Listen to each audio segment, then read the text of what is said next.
മല്ലു വരുന്നുണ്ട്, കൂടെ ആ തള്ളയും പിള്ളേരും ഉണ്ട്. ആരെങ്കിലും എന്തെങ്കിലും കണ്ണന്തിരി ഒപ്പിച്ചു വെച്ചിട്ടുണ്ടെങ്കിൽ ഉടനെ ഇവിടുന്ന് സ്ഥലം വിട്ടോ. ഓസിയുടെ ഒരു മാസം ബിസിനസ്സിന് എത്ര കിട്ടുമെന്ന് നിങ്ങൾക്ക് പറയാം, നമുക്കും അറിയാം. അതിന്റെ പകുതിയാണ് 5 ലക്ഷം. പരമദ്രോഹി, എന്റെ 25,000 രൂപ നീ എവിടെ കൊണ്ടാടാ പൂഴ്ത്തിയത്? എപ്പോഴാണ് ഇത് ആദ്യമായിട്ട് ചെയ്തത്? എത്ര നാൾ മുമ്പാണ് ആദ്യമായിട്ട് ചെയ്തത്? എന്റെ പൊന്നുമോള് സത്യം പറ. അഭിനയിക്കാൻ അറിയില്ല, പക്ഷെ ഈ കുട്ടി പറഞ്ഞു ഓഗസ്റ്റിലാണെന്ന് പറഞ്ഞു. ഒരു കയ്യബദ്ധം നാറ്റുകരുത്. കട്ടത് അവൻ തന്നെയാണെന്ന് ഉറപ്പായി. ഈ നിഷ്കളങ്കമായ മുഖത്തേക്കൊന്ന് നോക്കണം. അപ്പൊ അത് കറക്റ്റ് ആയിട്ട് വർക്ക്ഔട്ട് ആയപ്പോൾ നിങ്ങൾ വിചാരിച്ചാണ് എന്തായാലും ഇത്ര ഇൻകം വരുമല്ലേ, കുറെ നമുക്ക് കൂടി എടുക്കാന്ന് വിചാരിച്ചാണ് അല്ലേ? പണിയെടുത്ത് തിന്നണമെന്നൊക്കെ ആഗ്രഹമുണ്ട് സാറേ, പക്ഷെ പറഞ്ഞു പറ്റിച്ച് തിന്നാലേ വായിന്നിറങ്ങുള്ളൂ. ശീലായിപ്പോയി.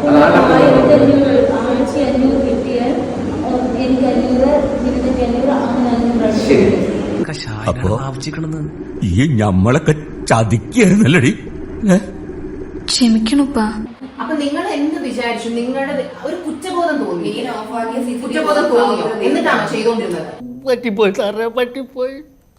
ഈ ഒറ്റോരുത്തരെ എന്നെ കൊണ്ട് പിരികേറ്റ് ഇതൊക്കെ ചെയ്യിച്ചത്. പണ്ടേ നിങ്ങൾ ഇങ്ങനെ മോഷണം ചെയ്യാം? ഞങ്ങൾക്ക് എല്ലാവർക്കും ഇത് തന്നെയാണ്. എന്റെ ഓർമ്മ ശരിയാണെങ്കിൽ വാപ്പാക്കിയത് തന്നെ, ഉപ്പാപ്പാക്കിയത് തന്നെ. അയ്യോ, അധികം പാവം കളിക്കില്ലേ? നിന്നെ മോഷണത്തിന് പിടിച്ചിട്ടിരിക്കുക, ആ പാവം വിട്. തെറ്റ് പാളി. അമ്മേ, എനിക്ക് പാപ്പ് തരണം. ആധാർ കാർഡ് ഉണ്ടോ കയ്യിൽ?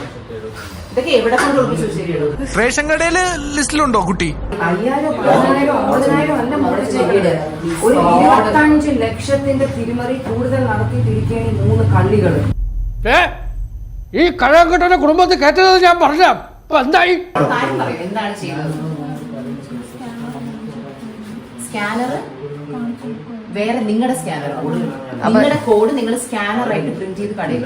ഞാൻ വേറെ ഒന്നും ചെയ്തില്ല, ഇത്രേ ചെയ്തുള്ളൂ. അതിനാണ് ഇവന്മാർ ഇങ്ങനെ ബഹളം വെക്കുന്നത്.